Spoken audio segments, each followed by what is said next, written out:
Hello everyone, we're back with Higanbana no Saku Yoru ni, also known as, dang it, translated meaning the unforgiving flowers blossom in the dead of night, also known as Higanbana. Oh, I have to add the second night now, don't I?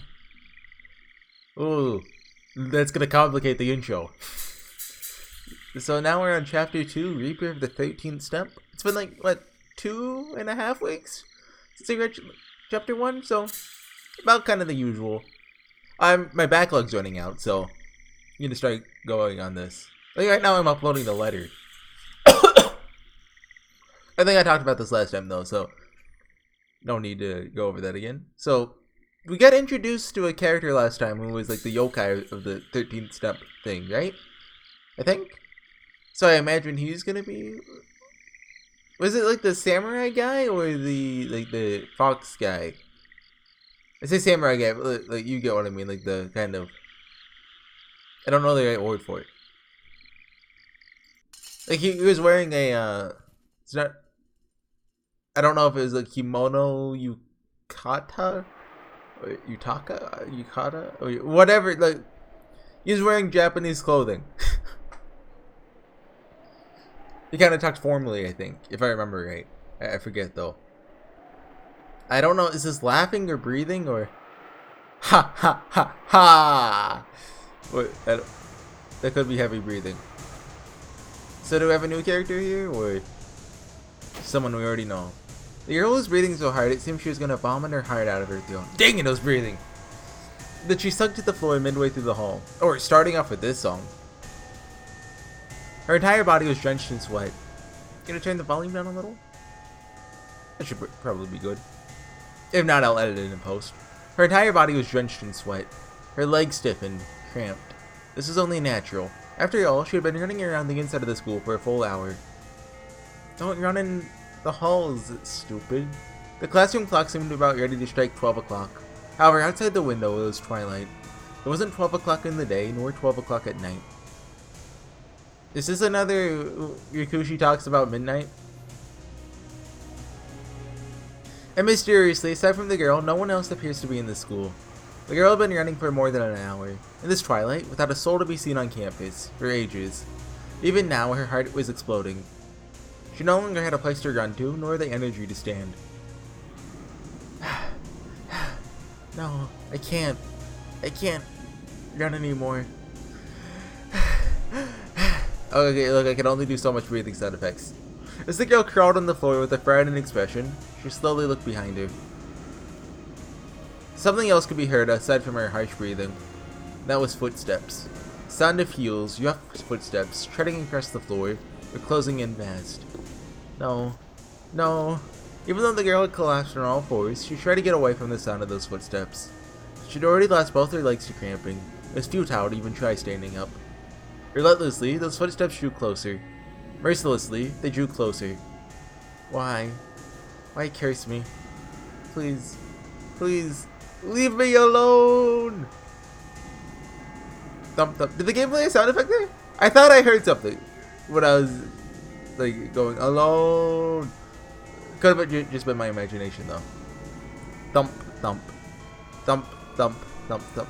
Should I like play sound effect like? Kind of like that. Oh, I'm hitting the thing my mic's on, and it's not like completely stable. So if you hear like moving around, it's all part of the intended effect, of course. That silhouette with a jet black cloak drew nearer at a fast pace. Finally, he reaches her. So he spreads his cloak wide, and covers the girl in that shadow. No!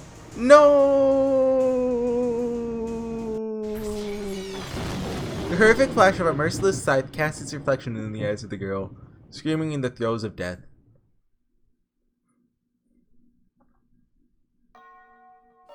Okay. Oh, okay, that's enough for today. That's just me saying okay, but time to go. The teacher looked up at the clock as the bell signifying the end of class rang. Leaving class required following a daily routine that started with standing to attention. This is a new character. And of course, as she's drawn by Yukishi07, she has a hime cut. The side braid looks pretty cool, I guess. While everyone else in class clamored to stand up, I lagged behind and sluggishly rose from my seat. I noticed the chalkboard was covered in writing. My notes reflected none of it. After all, I'd spent the whole time dozing off with my head down. And my drowsiness wasn't limited to just this subject. Language, math, science, social studies, etc., etc. My class notes were completely blank. It's not unusual. It's not unusual. No, I'm sorry. I spent almost all my time at school sleeping through classes, or I just daydreamed to myself, pondering life's questions. My name is Aya Soma.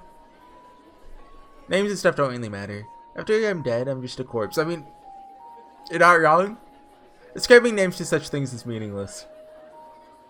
So after we've lived our lives, names are somewhat meaningless in the first place. Evidence for such: my name, whether Aya or Ayako, has no real influence on me. The daydreaming boy sitting on the opposite side of the classroom. Even though he doesn't know my name, he has no particular influence over me and doesn't complicate my life. In the same way, my name, my existence, doesn't have any particular influence on his life either. If we follow this logic, everyone in this class, equally in whoever's lives, doesn't particularly influence anyone. Who lives and who doesn't live. Whatever name they have or don't have. None of it has any real meaning. Okay, so we got that, the edgy smart kid trope covered now. Oh, I mean, you're kind of, you know, impeding on Hikaru's grounds. But, well, Hikaru was edgy and smart, but you're the edgy smart one. I guess that's its own thing. Human beings, one and all, have no real value in living. And so in school, we're endlessly taught things of no real value either. We're coerced into doing things like writing our thoughts on subjects we don't understand. We're made to solve calculations in a world overflowing with calculators. Just how do litmus tests and asbestos your wire mesh influences our lives, I wonder. What a cynical and foolish set of ideas, you must think. No, rather, isn't it suitable? For us, who have no real meaning or value, we're made to learn things of no real meaning or value. We're going through lives of no real meaning or values. Everything, the world, myself, all of it was meaningless and worthless to me. So, why am I still alive? I can't understand why I can't stop living either. Why was I born into this world, I wonder? Teachers, parents, they say life has meaning and that it becomes obvious what it is as you continue to live. But if I actually look into what they mean, they'll mumble something ambiguous and give me the slip. There just isn't one. There just isn't a reason for living. Nevertheless, I'm still alive. Just out of habit, I continue to live somehow. I just couldn't stand it anymore. If I'm to continue living in this world, I want someone to tell me that reason. Living like this, trying to find a reason, I want to be given a life that has value. But something like that doesn't exist. I'm just forced to sluggishly commute to school every day. Whether I learn or not, I'm forced into study that has no real use. I stopped being able to bear these aimless days long ago. Do you want to die? If someone asked me that, I wouldn't answer yes. If there's a purpose in death, then of course I'd want to die as soon as possible. But jumping and falling or hanging by the neck, those would undoubtedly be really painful. The idea of having to cause harm to oneself with one's own hands, that's also meaningless. One day, all of a sudden, what if the morning didn't come? If morning didn't come, I wouldn't wake up. I'd stay asleep, forever. And like that, just as snow melts, just as if I had never existed in the first place, I'd want to disappear entirely. It's different from wanting to kill myself. I want to go to the meaningless void that so suits my meaningless self. So first off, this is heavily reminding me of Welcome to the NHK, which if you haven't watched it, I recommend it. I really like that anime. Second off, if Higanbana was more popular, this character would be very popular on like Twitter or something. One could say perhaps I want to erase myself. Maybe. If I could say I had one dream, that was it. So this is something I don't know. Like, sometimes there's a character with like it's almost always with like Aya. But when like, for example, I'm thinking of Mayaka, for example, from Hyoka. The ah sound in the A is pronounced ah in Japan. But they pronounce it like I, and I don't understand when or why that is. But there's also that I think it's Kirino Mosaic. It's like a clip from it that's become popular kind of recently. Just them saying the girl's name over and over. Ayaya. It's pronounced I, but it's ah. Is that just me mishearing it, or I don't know? Someone correct me on that. wanted to disappear, as if asleep, like melting snow. Unfortunately, there wasn't anyone to die in this world like that. If I wanted that, then the only thing I could do was rely on something not of this world. Like a yokai! At that time, coincidentally, my classmate's chatter entered my ears. A 13th step, you say? Is there really such a thing? Yeah, it's one of the most famous of the 8 school mysteries. I've also heard the story of the 13th step. Even though the school shouldn't have a flight of stairs with the 13th step, there's now this strange phenomenon that has developed about one. They say that horrors await those who stumble upon it, or some such. What happens when you step on the 13th step? They say that a Shinigami, a Grim Reaper, comes to take your life. I've heard it'll follow you wherever you go, no matter how far. I assume that's what we saw in the opening. Huh? What's that? No way. If you tread on the 13th step, a Shinigami will come for your life, huh? I go up and down stairs every day at school, but I've never experienced such a thing, and my life has yet to be taken from me because of it. Shinigami, huh? Harvesting the lives of mortals, a being without mercy. Snatching souls and ferrying them down to the underworld, a deathly escort. It's strange. Even though I should find the thought of Shinigami unpleasant, these days I've strangely embraced a longing for it. I wonder how a Shinigami would kindly take my life away. I wonder if it would just take my life away like flipping off a light switch.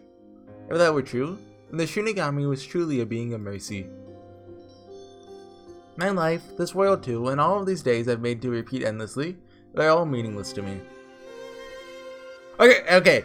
Calling it out, this is gonna have a bad ending. Although, no. Like, how many bad endings have we had so far? Like, I'm gonna refer to a bad ending as the protagonist dying or something equally as bad happening to them. For example, Hikaru being turned into a rabbit. That's a bad ending.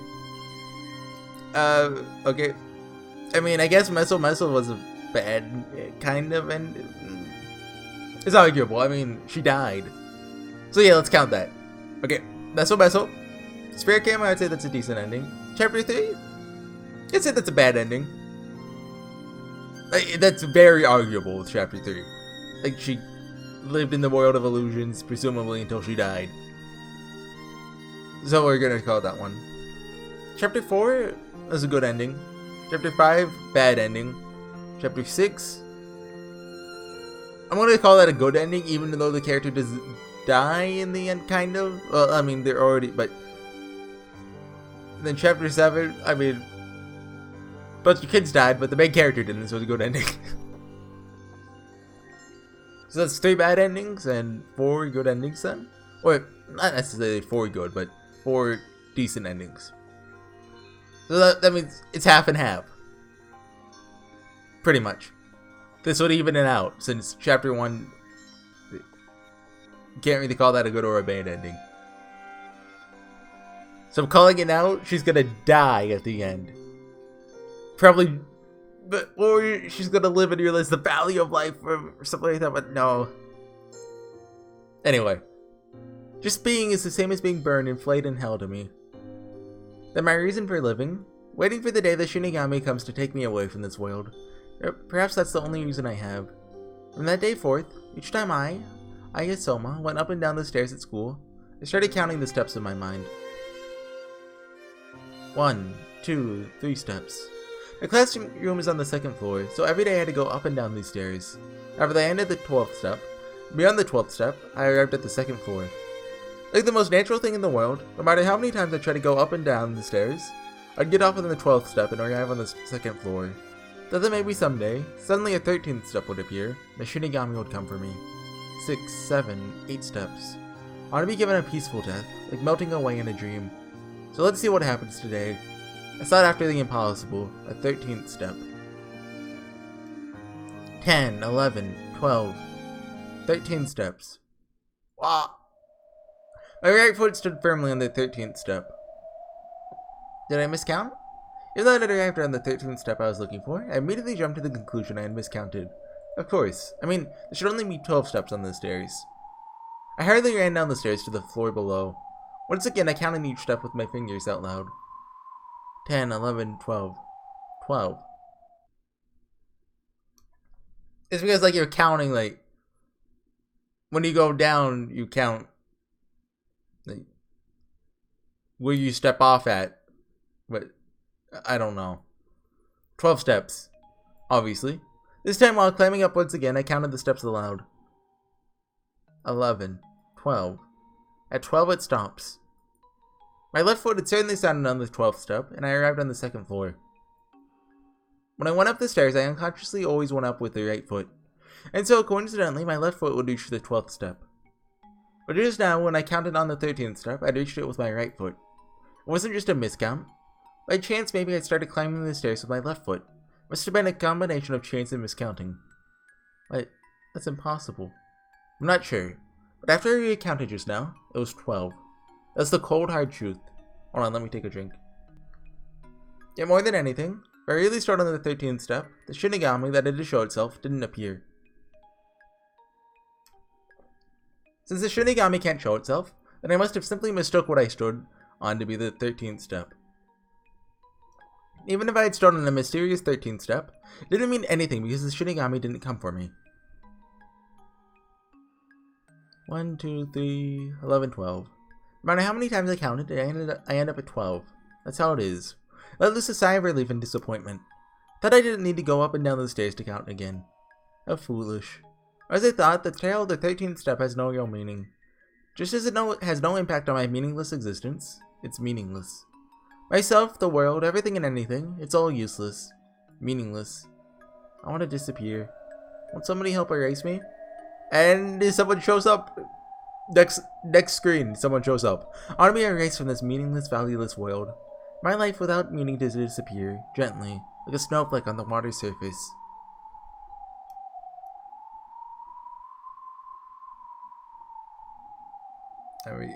We're just cutting to black?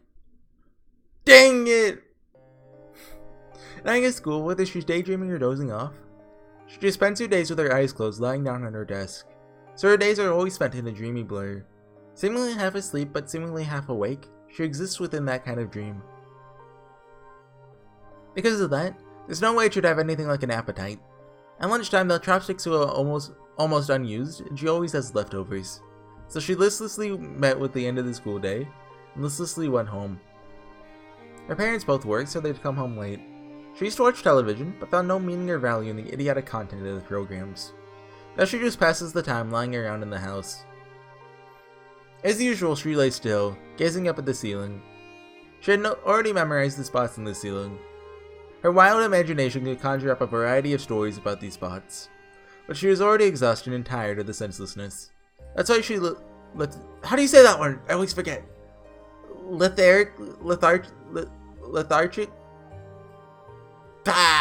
Emptied her mind like this is a she were a corpse.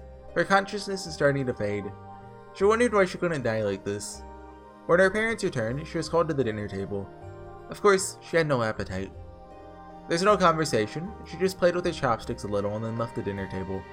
Then she returned to her room and became a corpse again. And continued as such until her parents called for her evening bath, after which she returned to being a corpse once again. Turning out the lights, even after slipping into her futon late at night, she would remain a corpse. Sleep is for those who are alive. Corpses simply lie still. They do not sleep. There's no way a girl who dozes off at school and at home all the time can sleep soundly at night. That explains why she can't sleep. At school and at home, mixed with her sloth and dozing, she would lie still and become a rotting corpse. One would think that she was unconscious, she would have been comfortable. However, she's still living. So each time she would become a corpse, she would repeatedly ask herself the meaning and value of her life. As she suffocates in this manner, in her dull consciousness, she continues to be endlessly tormented by a throbbing headache.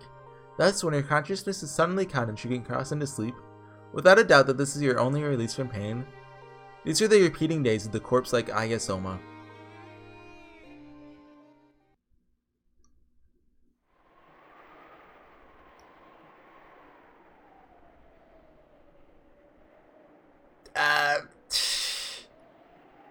That seems like a good place to call it, but like, I want it to be like at least like 24 minutes. If I did 24 minutes, I could justify it, but so I gotta keep going. Where am I? But I want to call it so bad. Somewhere where purple and orange mingled, dyed the colors of twilight. As her consciousness returned, her surroundings became visible. This place is probably, well, delayed at the wrong spot. One of the school hallways. It's not a hallway I often use though. Perhaps there's a hallway somewhere on the ground floor of the school. The pattern of someone's running footsteps is drawing near. As a lone girl sweating profusely and breathing heavily. The pattern. I think I said pattern, but whoops. Remy looks, I thought she could be an upperclassman. At last, grinding to a halt, she leans against the wall and slides down to the floor. As if her heart and lungs were about to burst, her legs stopped at once. Seems she could not muster up the energy to stand again. Stomp. Stomp. Think this is a new song? Hold on, I got it. They picked up, right? It's stomping. With her like that, the sound of ruthless footsteps approached. Considering the heavy brisk pace, they were obviously after her. Yeah, this guy. I guess it's not very, like... I don't know why I thought he was, like, in, like, more, like, traditional Japanese clothing, but...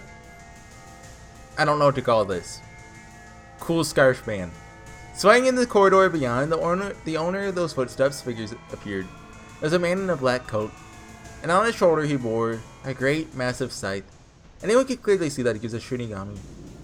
That must be apparent to the girl as well, as his ominous shadow drew closer. So I don't know what the difference between a Shinigami and yokai is. Like, are they the same thing? Is there overlap? I don't know. I didn't watch Bleach. I think Bleach is about, like, Shinigami and stuff, right? I don't know. However, she didn't have the energy to look over her shoulder or even stand. The Shinigami was still stomping towards her. Having already lost the energy to flee, she accepted defeat and grinned. Ah, you're taking a break? And you're gonna run? You'll be killed, so get up.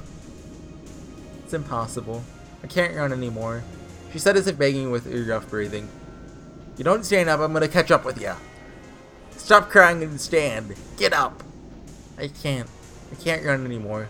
Every day is like this. I hate it. Let me go. Please let me go. You must be stupid or something. I'm a Shinigami. Shinigami don't let go of their prey. Let me live, please. Let me live. I won't do anything bad anymore. I'm always bullied by everyone in class. I don't have a place anywhere. You mean to fight like this? I don't deserve this.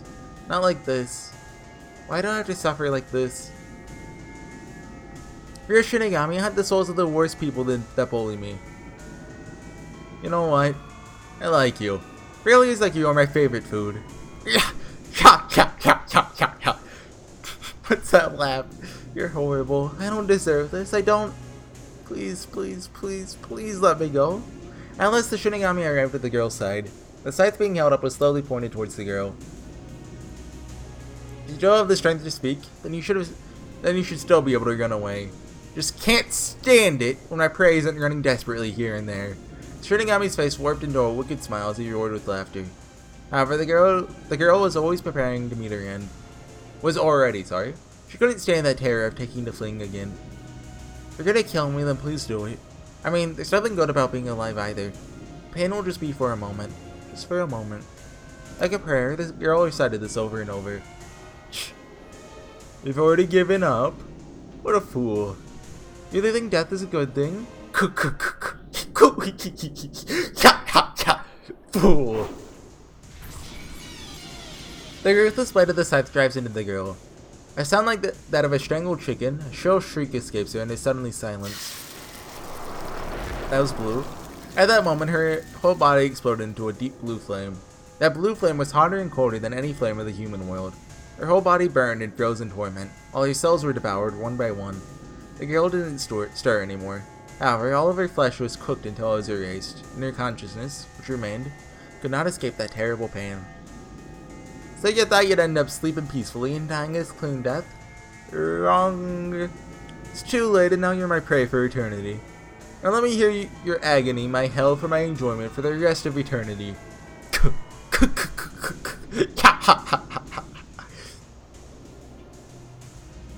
The soul of the completely burned girl fell into the depths of an abyss. There's no unconsciousness or loss of self. Every nerve of her body stung with the pain of burning and freezing. Her heart was ready to burst from the plummeting endless horror. Abruptly, something emerged out of the jet black abyss. It was hideous even to look at. An eerie, flesh-colored, organic alien world. A world that looked like the inside of a stomach. In fact, should fall into the belly of a giant monster. The girl crashed into the folds of that hideous, wriggling flesh. There, the acid used to burn and inflame her body gushed from the whole surface, and fangs packed like needles in a pin-cushion emerged. The girl's whole body was burned and pierced while she screamed and writhed. In a flash, her skin melted and became just like a bloody human anatomy dummy. The fleshy ground continued as if torturing her by rolling the girl over and over and over in a sea of acid and needles. Without a doubt, the monstrous demon's stomach was trying to digest her. The girl, screaming in pain, prayed for her life to quickly end. However, even though the fangs of acid had stripped her skin off, death did not come to her. No way you can die. See? You're already dead. You can't die twice, see? You don't die twice. You'll spend eternity being tortured in my stomach, and I'll digest your soul. Shinigami glared at her, ridiculing the girl who could not suppress her cries of anguish and suffering. The girl felt they couldn't understand, as all she could feel was a grip of agonizing pain. If she could look down at the scene from above, she would see the suffering of countless victims.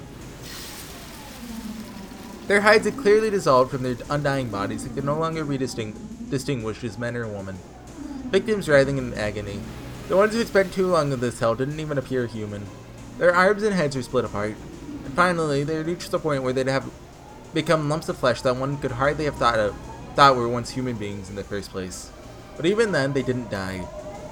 Without mouths, they could not release their screams of agony.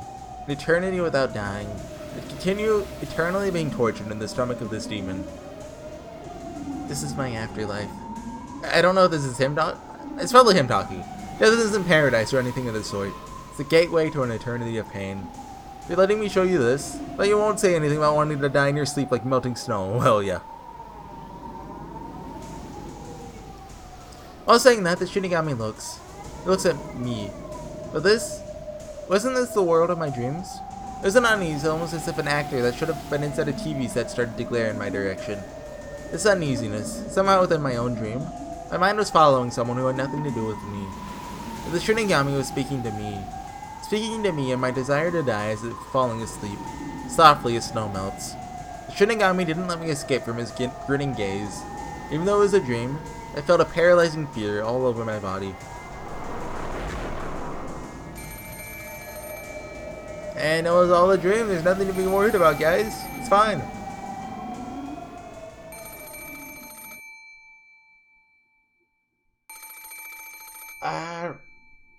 So the scene's probably going to wrap up in a couple minutes, but I figured that's a pretty good calling place. Oh, it's the first save we made, too.